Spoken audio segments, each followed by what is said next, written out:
Rutherford Issues with Brian Barrett on FM 101.9 and AM 1450 Murfreesboro, FM 100.5 Smyrna, and streaming at WGNSradio.com. Rutherford Issues is powered by Middle Tennessee Electric. Can take control of your account management and energy consumption by downloading the MyMTE app. Just download in the App Store and manage your account, improve your energy habits, and much more. That's MTE, serving to make life better since 1936. Well, not quite as long as MTE, but James Price is here, helping to make life better. Here we go. Ready to go today. Got a lot to talk about. I know it's tax time, and that's kind of what we're going to focus on today, aren't we? Yeah, absolutely. We're going to talk about taxes, but stay tuned till the end of the show because we're going to talk about something called Coffee and Connections coming up. It's a networking event, professional networking event. That we're putting on April 1st, and we'll have some more information on that at the end of the show. Get ready to write something down so that you can RSVP for the event. Perfect. Yeah. So we're going to talk about taxes here for a second, and one of the things we're going to do is we're just going to start off. I'm just going to rattle off some questions that you need to think about, questions to ask your tax preparer, and then we'll kind of cover some of these overall. So some of these questions are, what kind of certifications do you have? How long have you been a tax preparer? How will you protect my private information? Will you file electronically, or do I need to mail in my return form? What is your educational background or level of experience and expertise? Can you provide me with references from other clients? How long will it take you to complete and file my tax return? And of course, are you a BBB accredited business? And hopefully maybe they have that sticker on their door. So, as we go through this, a lot of people choose a tax person, and, some people just like to do it because they don't have the time. Sure. Sometimes they've done it before, and the IRS calls them and says, what's going on here? Yeah. Guilty. I've done mine once in my adult life, yes. And after that, it was not good, and it was done wrong, and I had to pay a little bit and all that, and I said, you know what, I'm going to let somebody else that does this for a living do it. So right, that's why we hire professionals. That's right. That's right. So many people will choose an app or tax software. Some people go to a tax preparation service. They have a tax consultant that they have on file. Some people use their CPAs, that kind of thing. And significant life changes in business ownership, or simply a lack of knowledge about ever-changing tax laws, can make finding, a trusty tax-worthy person hard to find. And it's really just a good idea. But just choosing an expert to put, a roof on your home is probably a better idea than tackling it yourself, just like it makes sense to hire a professional to do things that you don't do on a regular basis. Right. And they know the things to look out for. Some of these software, they kind of guide you through it, and they say, well, you missed this and that kind of stuff. But still, professional tax services are worthy of looking into. Sure. They're not only familiar with the tax laws and how to, file, but they can also help navigate things like like deductions and credits, and whether American companies should file jointly or separately. And of course, with a BBB accredited tax preparer, they've agreed to uphold those BBB standards to tell the truth, honor promises, be transparent, and most importantly, when dealing with personal information, to safeguard your privacy. So that said, not all tax preparers have the same level of experience and training. So we're going to go over some tips on how you can find somebody to trust with your resources. Mm-hmm. Which type of tax preparation expert is right for you? First, it's essential to know the different types of tax preparers and their qualifications. What are all the types listed that can prepare taxes?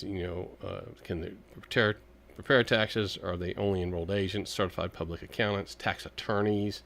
Many represent their clients to the IRS in such matters as audits, collection issues, and that kind of things. So, and thousands of people rely on people and tax preparers in the U.S. And some are full-time workers. Others are only part-time during tax season. There's tax services all around town that kind of pop up just for tax season. And some of them are closed the rest of the year. They're only open from January to April, and then they close for the rest of the year. Some of them put offices in Walmart stores, whatever, just for the season. So sure. So one of the things you want to know is that tax preparers must have an active preparer tax identification number. It's called a PTIN number through the IRS. So beyond the PTIN, regulating tax preparers is done at the state level. Check with your state's Department of Taxation or Revenue and learn more about it. So when you go in for a tax preparer, you can say, hey, what's your PTIN number? They would be impressed by that, probably, if you ask them. Maybe. They may be. And if they have deer in the headlight look, then maybe it's time to, rethink, most tax preparers are legitimate and competent, but keep in mind, without a national license requirement, they may be working off research and experience, but, you should contact through an interview, a tax preparer before you hire them. So, an enrolled agent, and sometimes there's what they call ghost tax preparers. An EA is a tax preparer approved by the IRS to represent taxpayers. An enrolled agent must either have a prior qualifying employment with the IRS or pass a comprehensive IRS test on individual and business tax returns. To maintain enrolled agent status, they must complete several credit hours of continuing education courses in accordance with the method and tax regulations that go on. An enrolled agent may work independently or as part of a firm and specialize in specific areas of tax law. So an EA may be a good option if you have a more complex tax situation. However, if you want to make sure that their area of expertise applies to your situation, an enrolled agent also qualified to help you with financial planning and give you tips that can help reduce your taxes in the future.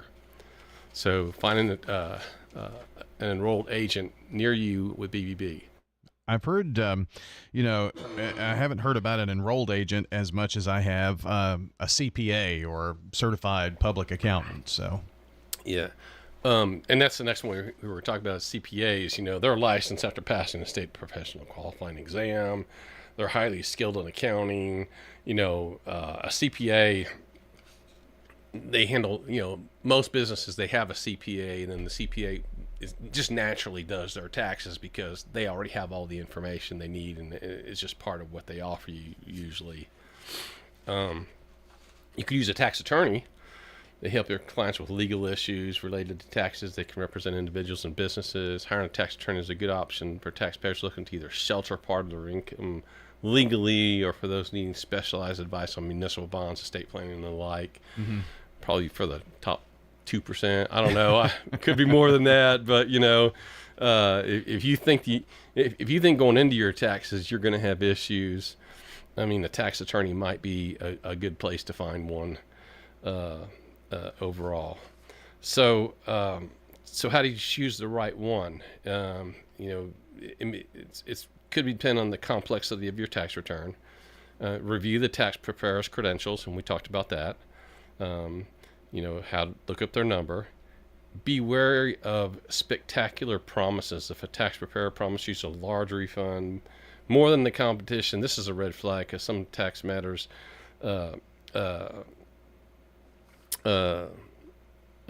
preparers base their fees on the amount of your return and be likely to be seen shady preparation tax tactics. In addition, you might want to avoid tax preparers who offer refund anticipation loans, because basically what they're doing is they're just giving you a loan up front, and they're gonna charge you additional fees. Yeah, and by the time they charge you an additional fee to get an advance on whatever your return is, you're eating up with fees. They get a lot of that. Mm-hmm. You could go into the black. To the red. The bad one. Yeah. Red. Get referrals from friends and families and BBB. One of the ways best to find a trustworthy tax preparer is to ask, other people who have recommendations, who they've used. And of course, go on to the Better Business Bureau, check out bbb.org. Just when you go to bbb.org, there's a little box that says find. Right there, just type tax preparer near the city you're in, and it'll give you, there's another window that pops up. It says, well, do you want an accredited business or do you want all businesses? Mm-hmm. and most people hit the accredited only button, and then you'll see a list of the tax preparers in your area for BBB, and then you can just kind of scroll through them and see some of the people in there. You probably could hit the all businesses, and you might see some businesses in there who not accredited and don't have a very high grade. yeah, right? I mean, yeah. So if you're looking for somebody, go to the accredited ones first, because they've committed to go to those standards of trust, and BBB holds them accountable for that. If we find a business who's not committed to those standards of trust, or they violate them, they'll be on the other list. Right. Yeah. Quick. Yeah. Think about availability. If the IRS finds errors in your tax forms and decides to perform an audit, is your tax preparer going to be available to help you with those details? Find out whether or not you can contact the tax preparer year-round or only during tax season. We kind of talked about that at the start of the show. Ask about fees ahead of time. Before you agree to any services, read the contracts carefully and understand how much the tax preparer charges for their services. Ask about extra fees, e-filing, federal and local returns, unexpected complications. And if things don't add up, find somebody else. Watch for the flags overall.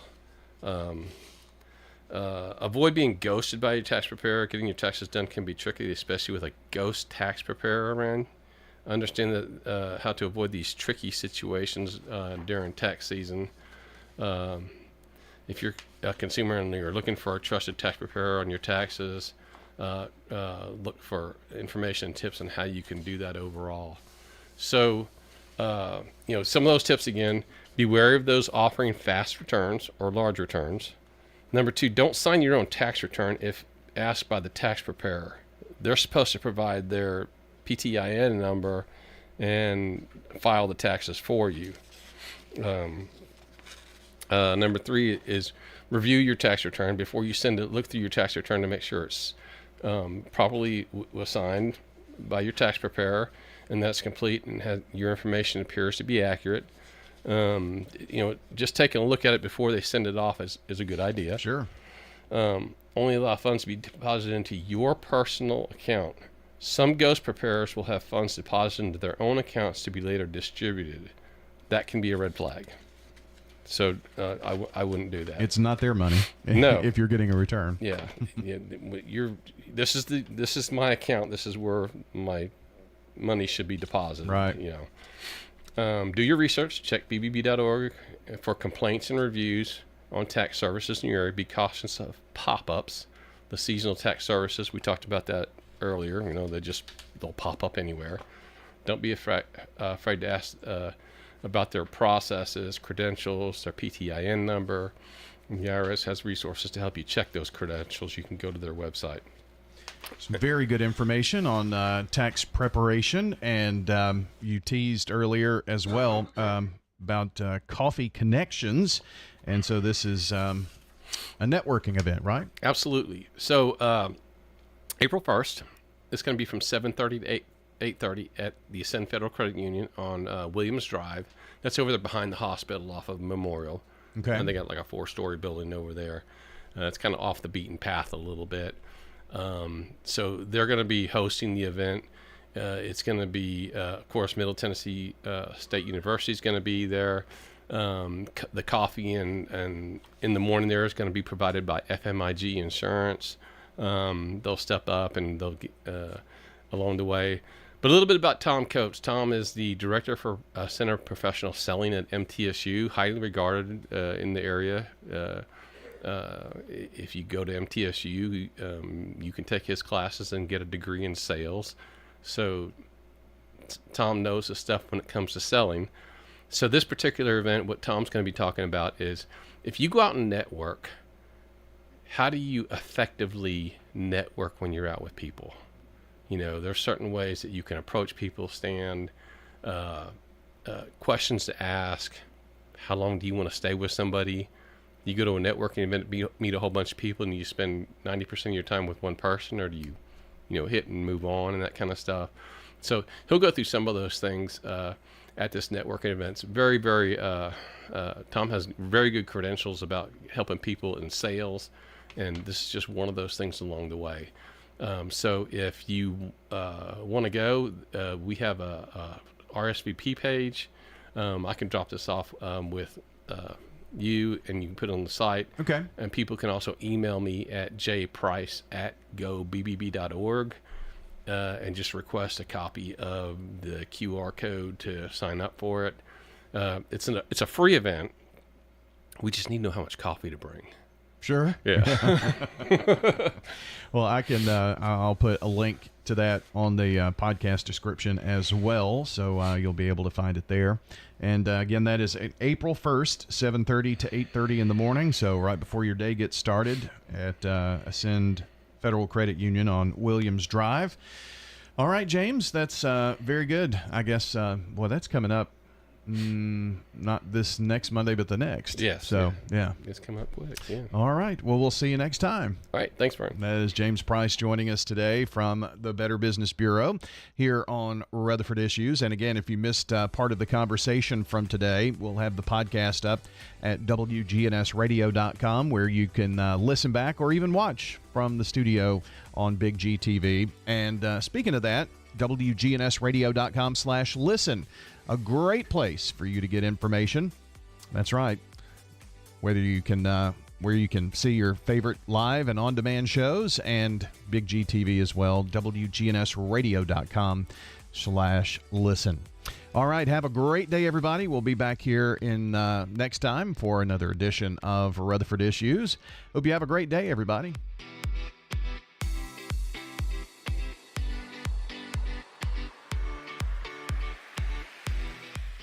Hello, this is Lenny Farmer with Jennings & Ayers Funeral Home. Often when a man or woman finish pre-planning their funerals with me, I hear, "We should have done this 10 years ago." Or, "I thought about doing this years ago, but just never got around to it." Seems that we often put off the inevitable for ourselves. As one wise pastor put it, it's never too late to do what's right. Why not mark down on your calendar to call me to talk about your funeral needs at 615-893-2422. It's never too late. Now reading of this morning's death notices. Donald Pettigo, age 85, of Murfreesboro, passed away Saturday, March the 16th at St. Thomas Rutherford Hospital with his loved ones at his side. Survivors include his wife, Gwen Kelton Pettigo, daughters Ray Pettigo Tarbett, and husband Douglas, and Amy Pettigo Rigney and husband Jason, grandsons John David Constantine and Cooper Rigney, beloved canine companion Petey, and a host of other loving family and friends. Visitation with the family will be at Woodfin Memorial Chapel Wednesday, that'll be today, March the 20th, from 1 until 3 p.m. Graveside services will follow at 3:30 in Evergreen Cemetery, with family and friends serving as pallbearers for Donald Pettigo, age 85. Deborah Therese Campbell, born February the 15th, 1957, to Edward and Mary Lou Campbell, passed away on March the 16th. She was preceded in death by her mother, Mary Lou Campbell, and stepmother, Mary Ann Campbell. Survived by her father, Edward Campbell, her 3 children, Nicholas Rousseau, Andrea McLeod, and William Rousseau, her siblings, Meg Campbell, Beth Bach, Mark Campbell, Stephen Campbell, and a host of other family members. Smith Family Funeral Home, handling arrangements for Deborah Therese Campbell. I'm Steve Thornton. Murfreesboro Funeral Home and Cremation Services. People that come in to pre-plan their funerals and put it down in writing makes it a whole lot easier on the children at the time of their death. Keith Stapleton, manager of the Murfreesboro Funeral Home. Visit murfreesborofuneralhome.com. Miss Debbie Mays, age 60, passed away on Sunday, March the 17th at Ascension St. Thomas West in Nashville. Arrangements are forthcoming. Please keep the Mays family in your thoughts and prayers. Arrangements entrusted to Hellam Funeral Home, South Highland Avenue in Murfreesboro, for Miss Debbie Mays, age 60. Annie Ruth Harrison passed away March the 15th. Services Saturday, March the 23rd. Family visitation 10 a.m. Funeral services 11 a.m. held at Believers Faith Fellowship Church in Shelbyville. These are the arrangements today for Annie Ruth Harrison. Nelson & Sons Funeral Home handling services. Clarence D. Morris passed away March the 13th. He leaves a host of devoted family members and friends to cherish his memory. Please keep the family of Mr. Clarence D. Morris in your thoughts and prayers. Scales & Sons Funeral Home handling arrangements. John William Hill Sr. passed away March the 18th. He was a veteran of the United States Navy, a pastor, and lifelong truck driver. John is survived by his wife, Annetta Hill, sister, Norma Young, daughter, Mona Hill, sons, John Hill Jr., James Hill, and daughter, Sharon Stevens, his 8 grandchildren, and a host of other family members. There will be a graveside service on Friday, March the 22nd at 10 a.m. at the Middle Tennessee State Veterans Cemetery. These are the arrangements today for Mr. John William Hill Sr., Jennings & Ayers Funeral Home handling services. This will conclude today's obituaries. I'm Steve Thornton. Cremated remains can be interred in a cemetery plot or in a cremation niche in a columbarium. They can also be retained by the family or scattered at a meaningful location that can be appreciated for generations to come. I'm Shannon Woodfin Parsons with Woodfin Funeral Chapels and Cremation Services, serving you and your family since 1893. We prick in with traffic, news, and weather bulletins anytime. Good Neighbor Talk is your 24/7 connection. WGNS, AM, FM, and online. The culture around us just keeps moving faster and faster. With jobs and kids and all that goes into running a household, daily life can be difficult to balance. Well, fortunately, there is a way to make that task a little easier.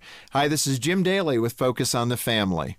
Like a lot of us, Al was busy. His hours at the office were hectic. He traveled frequently, and he even had to work at home from time to time. And not surprisingly, he often struggled to give his wife and kids his full attention. In fact, he soon realized that striking a perfect balance every day just wasn't possible. And that's when he implemented a strategy for his family you might find helpful.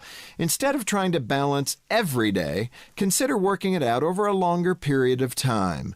Depending upon your schedule, that could be a week or even several weeks. Whatever you choose, the idea is to find balance across that time frame. If, for example, you're out of town for a week, you won't be able to interact with your family as fully as if you were at home. And that's okay. Just make sure upon your return, you don't slip right back into your normal work week grind. Instead, refocus your attention toward your family and engage with them first. Give it a